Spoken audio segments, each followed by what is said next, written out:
Madam नमस्कार। नमस्कार। आपन नाटा मैडम उमादेवी बारिक घर कोठी आपनकर खुंटापाड़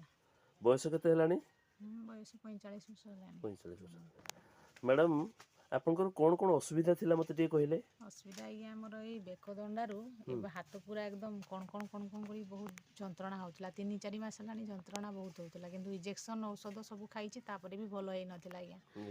एई आपनकर जो ब्रेसलेट देले से ब्रेसलेट पिनला परे जंत्रणा बहुत कमी जाइछि आज्ञा ब्रेसलेट पिनदिला परे जंत्रणा कमी छि तापरे बीपी मोर हाई थिला पूरा एबे बीपी औषध पूरा मु बंद कर देइछि केते दिन हला बीपी मेडिसिन बंद करलेनी 3 मास हे गेला आज्ञा 3 मास बाकी मते अन्य गोटे कथा कहंतु आपनको मते निद केमती होछि निद भी भलो होछि आज्ञा आउ आपनकर एनर्जी लेवल केमती रहउछि चंचल बहुत लागुछि चंचल बहुत लागुछि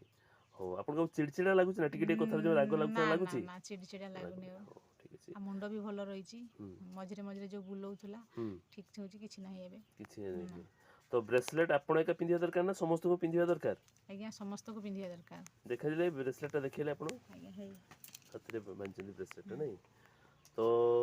उमादेवी मैडम बहुत बहुत धन्यवाद आपनकर ए टेस्टिमनी बहुत लोगन को तमने इंस्पायर करिवे ब्रेसलेट पिंधिया पई बहुत बहुत धन्यवाद आज्ञा नमस्कार।